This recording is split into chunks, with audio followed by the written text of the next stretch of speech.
Hello. Hello. And welcome It doesn't get old for me. For you. I think that's a very... For you is doing a lot of lifting in that sentence. Yeah, but I'm really only concerned with that.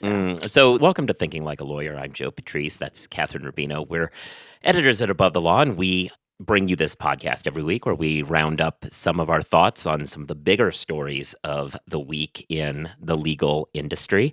How have you been? Pretty good. Spring has largely sprung. Yeah. It feels like associated bonuses are once again in the news. Mm-hmm. Yeah. I don't need any of that, any of your Any of what? For our listeners, Joe has given me a lot of rolling of his eyes. I know we've talked about bonuses ad nauseum on this podcast as well as on our website, but, it is a pretty big subject. And, yeah. I mean, the newer development is not a surprising one, but it's that not everybody is... Okay. I thought that was going to be a whole category. I did too, and I thought that's what you were trying to signal me to do. No. See, you're just really bad at this whole taking direction and signaling thing. No. Well, because you just are like looking at me weird. No, see, so for the previous, 3 or so odd years that we've done this together, there's an introduction where it's not one of the topics. We've not done this for 3 years. No, fair enough. Okay. Anyway, spring has sprung. I'm fully vaccinated, and I'm ready to go out. Excellent. Is that what the kind of stuff you want to talk about now? Not necessarily, but I mean, I just figured it would be anything that was not, the subject that we have fully worked out that was going to be fleshed out as a topic down the road, See, I think hopefully our audio engineer can catch that sound. Something was wrong with the system, I think. And it's, yeah. So anyway, okay. So how are you doing these days? Not terribly. Been a busy week for me. I've got a lot of separate jobs going on at once, and it's somewhat stressful. I feel like, look, I think like a lot of people, and this is going out to the law students out there who feel this, I think, almost more so than lawyers. End of the year, kind of, yeah. Well, no, it's just... Academic year. Yeah, end of the academic year, sort of, for them. But the starting and stopping on a wholly unrelated set of tasks is really stressful for a lot of folks, and that's where I am. I have some other jobs. I do this as well as some consulting and stuff, and I run I'm a treasurer for a nonprofit and stuff like that, and I just have tasks built up for all of them, and the mental work of shutting down work on law to do accounting, to shut that down, to do work on my consulting. So you're bad at multitasking. It's not so much multitasking, which obviously that is part of it too, but it's it's more than just multitasking. It's whole multi-literature basing. It's like the whole set of things that you do with your head are completely different because it's just like doing a bunch of spreadsheet math is not my legal writing work and so on. So, that's been very stressful. So that's all I was saying. Fair enough. Fair enough. It's hard for me to be stressed out with the weather being as delightfully springy as it is, but I feel you. You have to kind of switch gears, and that's rough for you. And I mean, I guess I shouldn't just say that it's law students who deal with this. I guess there are at big law firms. That's not that is a thing. Well, you basically do your thing, but if case to case, but that's still. Yeah. Your skill set. But like smaller law firms don't have, they also have to switch hats a lot because, it makes me think, you went to law school to be a lawyer, not an accountant. Take advantage of Nota, a no-cost IOLTA management tool that helps solo and small law firms track client funds down to the penny. Enjoy peace of mind with one-click reconciliation, automated transaction alerts, and real-time bank data. Visit trustnota.com/legal to learn more. Terms and conditions may apply. So are you actually stressed out about this stuff, or is it just an elaborate setup for the ad read? No, I am. It is one of those things where I finish a day's worth of writing and think, oh, no, now I have to switch all my gears over to this other thing. And I'll be doing that for 5 minutes, and then a bonus alert will come in. And it's like, oh, now I got to stop and switch back. So yeah. I mean, I feel like that's true, though. It has been true for you for a while. It is. It's just a lot of things happened at once, and that's all. I'm not looking for pity on it. I was just making conversation. I wasn't trying to pity you. I was trying to judge you. I was trying to judge you. I didn't sense any care and concern. So, what is new this week? I guess the biggest, substantive news story is that, well, not the biggest substantive news story, but the biggest substantive news story about subjects that we cover routinely here is that there's now a court packing bill that exists in the world. It's more than just Ellie's rantings online. Yeah, exactly. Yeah. So there's a bill out there. You've been pretty vocal that you don't think it's a great idea to court pack because there's just a concern that then Republicans, when they're in control, will turn around and do something even worse, right? Well, twofold. So if I can finish up on the introduction of the thing. So Nadler and Markey have, in the House and Senate, have proposed a new bill that would move the number of Supreme Court justices from 9 to 13.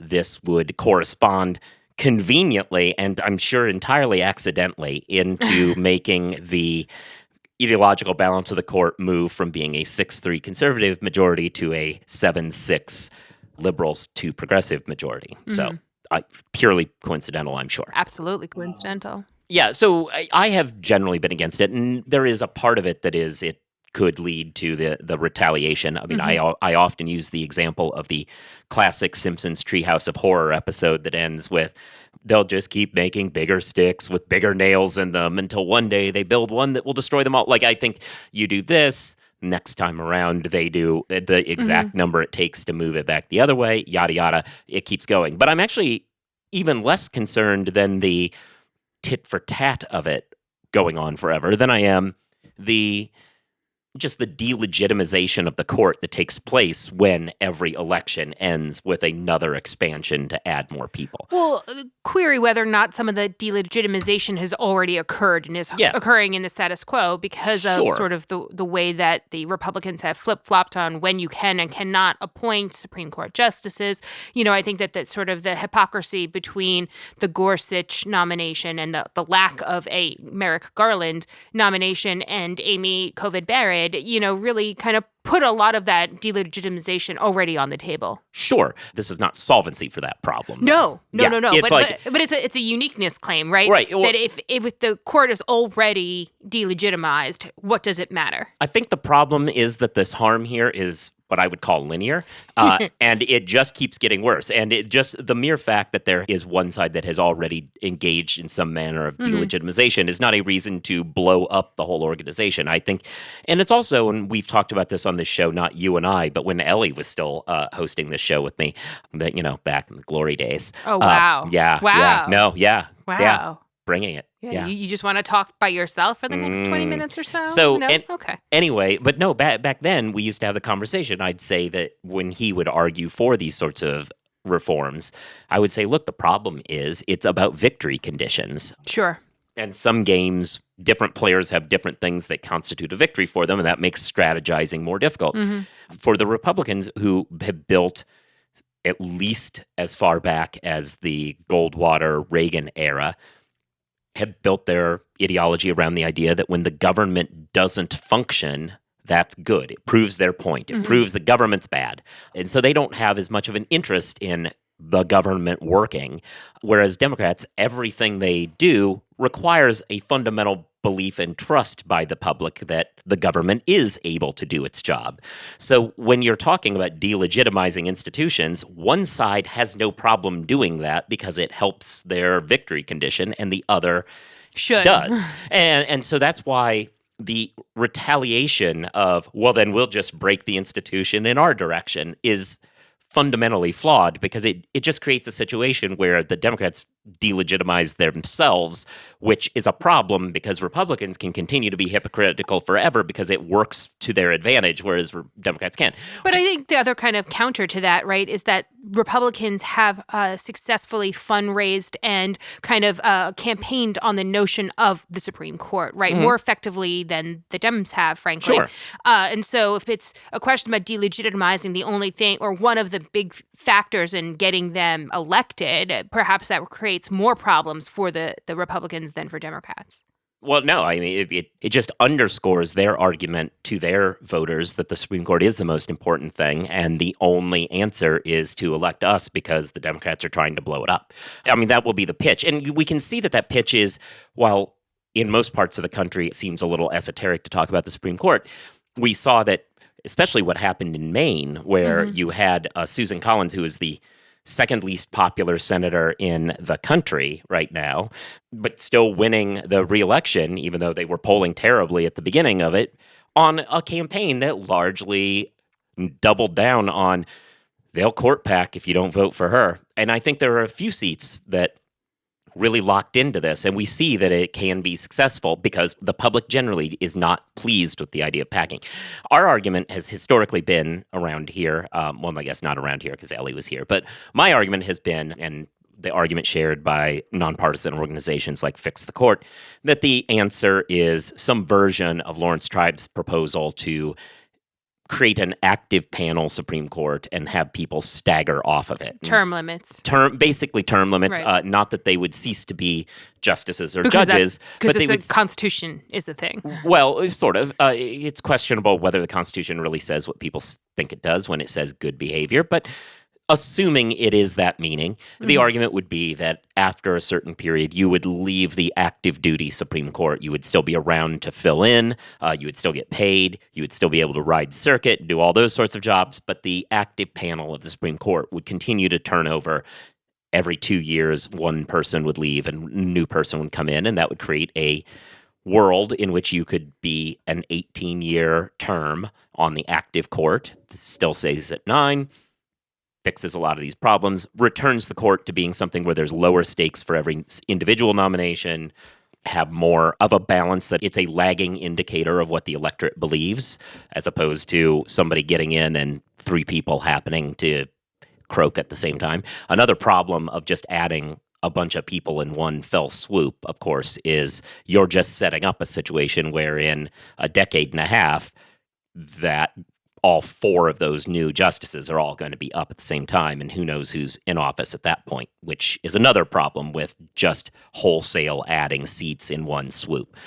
Anyway, but that's what we've historically thought. Although I wrote an article last week where I think actually this might not be the worst proposal to bring up at this point. I think while it has been damaging in the past for Democrats to talk about court packing, this could actually be one of those rare instances where doing so could be a valuable strategic measure because it kind of sets, you don't want to negotiate against yourself. You set up the idea that this is a hardline position, and maybe it makes a more reasonable one, like staggered negotiations. Limits. You don't come in with your walk away offer. Yeah. And it might set up a situation where people are more willing to take the more reasonable and useful offer. So I don't know. It's something that we're going to monitor and see what happens with it. Obviously, I don't think it's going to go anywhere given the Constitution of the Senate and all.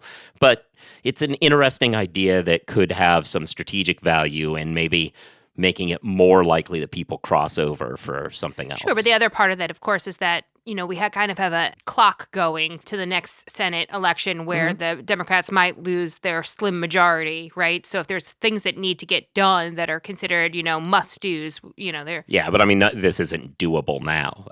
Putting aside the filibuster, there are 2 Democrats who won't do it now. Right. But it is the sort of situation where if this were the goalpost and you compromised on a term limit bill, that would be valuable. And it may not be valuable for the short-term liberal interests, but it would be more valuable for the country as a whole to have a reasonable, ordered system that staggers people and makes it I keep using the term lagging indicator, but I mean, that's what you really want, is you want it to be, hey, 18 years ago, we elected this person and their views are reflected, but it doesn't mean they get to hold their hand on the till of the Constitution for 30 years. Right. Or as long as science will allow. Exactly. And it also opens the door to actually qualified people who aren't 46 years old and just like the youngest person someone can find so that maybe we can hold this seat for 40 years. We'll go back to a world in which actually competent people might get nominated. Instead of having to use actuarial calendars to be like, oh, this person is more likely to live because, which is a weird way to pick jurists. It is. Yeah, no, and not a great way of doing anything. Anyway, so let's transition off of this. We'll make the transition be about administrative tasks, because that's one of the jobs of the Chief Justice here. That's the best I have on that. Right, let's hear from our friends at Lexicon. Here's a message just for the attorneys out there. So you passed the bar, joined a firm, or even built your own. Now are you finding out that you're doing more administration than actual law practice? Lexicon can help. Lexicon is a legal services and technology provider with over a decade of experience streamlining administrative tasks like timekeeping, HR, billing, client intake, and more, so you can focus on maximizing billable hours and increasing client satisfaction. Call 855-4LEXICON or visit lexiconservices.com/go to learn more. All right, so how much do Biglaw partners bill? How many hours do they bill? I meant money. Oh, how much do they charge for the hour? Up until about a week ago, I would have said $1,900 is what I would say the top of the market was. So since then, what has happened that has led us to believe it might be more? Eric Holder's billing rate became public. Okay, so Eric Holder, a former attorney general, who is now at Covington Burling, his billing rate became public as part of, sometimes these things happen. Public disclosures happen. It actually happens a lot, not that his didn't come through this process, but it happens a lot at the change of administrations because you start getting federal forms of this people is how much I to made and billed and whatever. So he billed $22.95 an hour. That's a lot of money. It's a decent amount, and it's not the full amount that he charges. I think there was a part of the arrangement of the deal or the case that became public was there was actually a 10% discount. So more than $2,300 an hour. That seems okay. So as I had said previous to this, there was some public information that the top Biglaw partner rates were, in the high $1,000, $1,700 to $1,900 an hour. And really, it's not that much of a jump to go from $1,900 to $2,300, right? That's not a giant amount of difference when you're talking about the thousands, but I do think that there's a crazy psychological difference between a number that starts with a 1 and one that starts with a 2. Yeah. The same way, 10 years ago, there was a big deal from when top partners were finally billing over the $1,000 mark, right? There was a giant controversy about the difference between a $900 bill and an $1,100 bill. Yeah. I mean, and inflation exists, I suppose, although it's very, very small. I feel as though this isn't all that bad. I don't think it's bad. I think it's interesting to note what the top of the market will bear. Mm-hmm. I do think it's interesting to see also the kinds of law firms or the kinds of lawyers that can really dictate this very top number, even if there is some sort of a psychological distinction between, over 2,000 and under 2,000.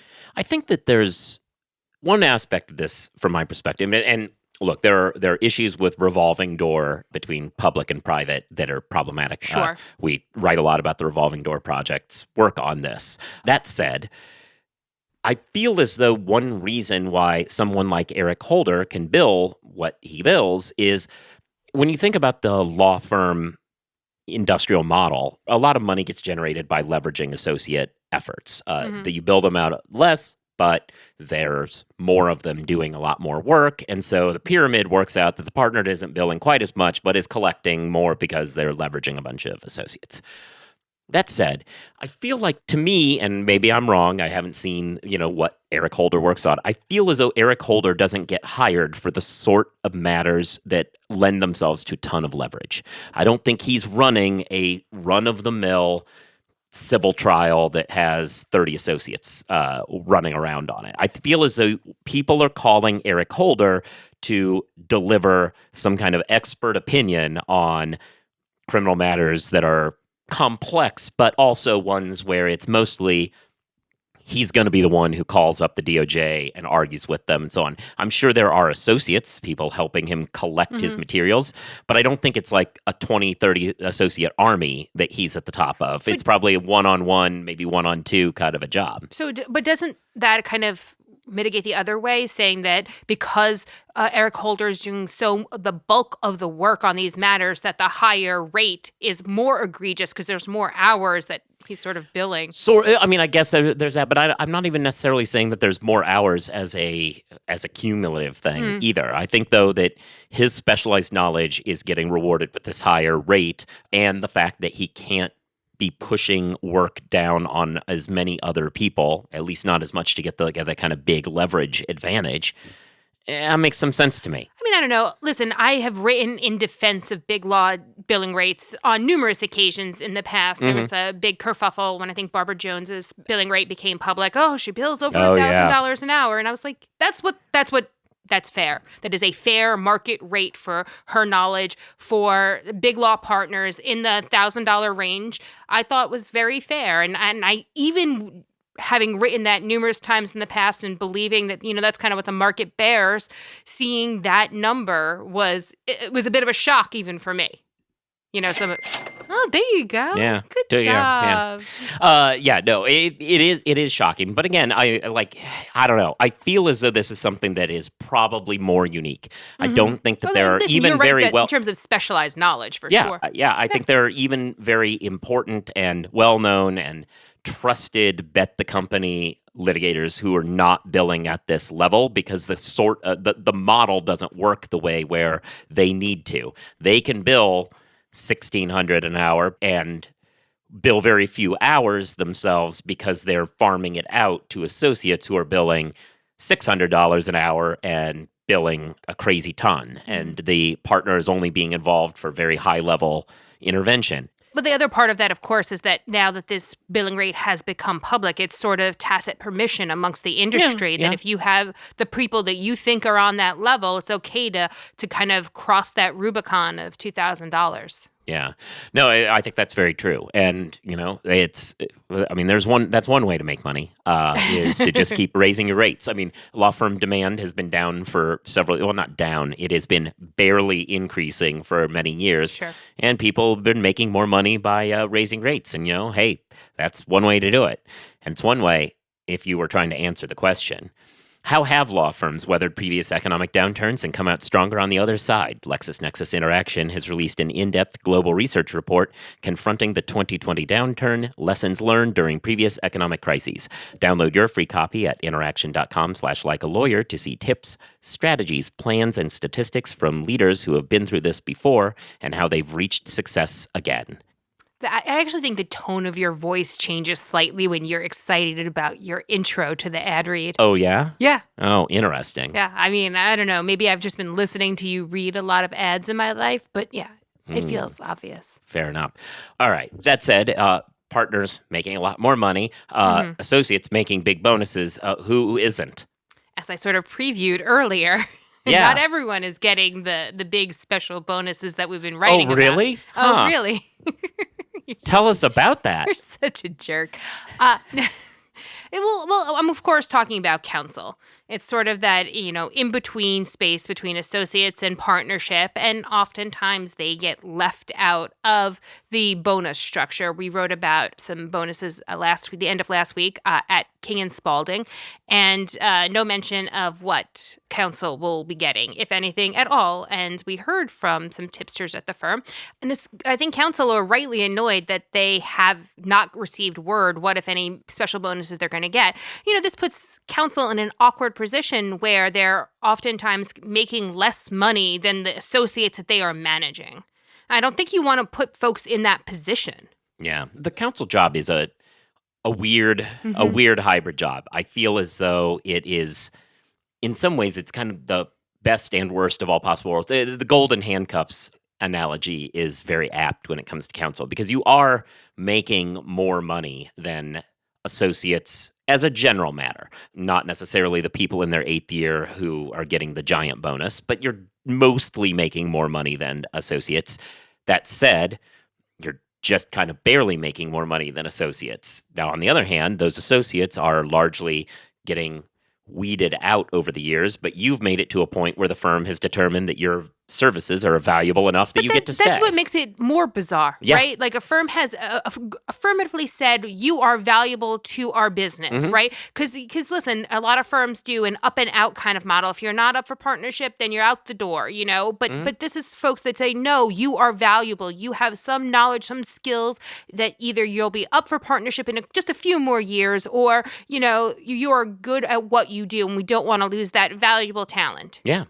But we're not going to pay you. Right. And part of it is that you've kind of shown by taking that job, you've also shown that you're your hand. You're kind of pot committed to, I'm willing to work at this rate. And that's a problem too for folks who take that gig, because you're basically saying in those 7th and 8th years when it's becoming clear to you you're probably not going to become partner, that you're willing to stay here because you think it's okay to get paid at that lower rate. And they now have that information. And plenty of people become partners out of the counselship ranks. Yes, of course. Some do. And so some of it is you're cool with being strung along like that. But yeah, it's a awkward place to be. I think a limbo. The other part of it, I think, is sort of the lack of transparency on counsel rates and counsel salaries and counsel bonuses. Obviously, transparency is kind of my mantra when we're talking about Biglaw. It's something I talk about all the time. But, it's really easy to look at a chart and say, oh, I'm a third year. How much am I making at Biglaw firm 1 versus Biglaw firm 42? And if they're the same levels, feel like they're the same kind of a firm. But because there's sort of this veil of secrecy around, people who are off the chart, meaning like off the grid of, associates years, then who knows? And sometimes that means, counsel is making some less than a 2014 graduate. And that's kind of crappy too. Yeah. Well, and the problem that I have foreseen for a while, and I'm starting to see it happen because a lot of these counsel, what used to be called counsel and really did signify, hey, this is somebody probably in a niche non-book building practice, but that is necessary. And we treasure them and give them something that's not quite a partner, but it's better than associates. It's what that used to be. And it has kind of morphed into this acceptance of the income partner, where you're a partner who is not partaking of the big bucks, but you also have a title, but a title that, ultimately doesn't really matter much. Like if you're ever going to try to move somewhere, they're going to ask what's going on with you financially, what your book of business is, before they're not just going to say, oh, it has the word partner, I feel like I'm fine. And so that even further traps people in a place where they can't necessarily leverage what they do into a different job. And then, it's easy to take advantage of them. And obviously, we all should be taken advantage of with 300,000 plus salaries, but sure, still in relative to the industry that they're in. And again, it's not just relative to the industry. It's literally relative to others working below them. Yeah. Right? Like, to me, that's that feels more like a slap in the face than just, oh, well, we're stringing you along for an unclear number of years and the promise that maybe one day you'll make partner. Right? I think that saying that, like, oh, you have a higher title, you are more important, and yet paying you less. Yeah, is real problem. And who knows? Counsel are, even in best case scenarios, are dealt with on an individualized basis. So there's really no market to compare and contrast. And perhaps even at King & Spalding, counsel will get bigger bonuses that will make up this difference. So fingers crossed for all the folks that are kind of in this in-between position. But I definitely think I don't think it's just that firm either. It's definitely not just that firm. That was just the most recent one that has come to our attention. Yeah. For sure, not the only firm. But, and perhaps I hope all of them get the payday that they deserve. But calling attention to it, I think, is also part of the process. Yeah. No, I think that's true. You know who else calls attention to things like this? Above the Law, which you should be reading. And also, you should be subscribing to the podcast that we do, which is not only this one, but also the Jabot, which Catherine hosts about diversity in the law. And I am also a participant in the Legal Tech Week Journalist Roundup, as we call it, as well as the Clubhouse Legal Tech Trending News conversation, testing out that new Clubhouse thing. I'm sure they've already stolen all my data, so there's nothing else for them to get. Accurate. Yeah. And also all the other offerings that we aren't involved with the Legal Talk Network, you can check out too. You should be giving our podcasts reviews, stars, as well as write something about them. Helps them move up the algorithm. Social media, we're both on. I'm at Joseph Patrice. She's at Catherine1, the numeral 1, as we always describe it. You should check out our sponsors, Nota, powered by M&T Bank, Lexicon, as well as LexisNexis Interaction and their 2020 downturn report, as well as other reports. And with all of that said, I can see Catherine's like super eager to say the last thing because she wants to be done, but I'm going to keep stringing this out so that there's no... Like I'm a counsel at a big law firm. You're exactly. stringing me along. I am, yeah. Peace. All right, bye.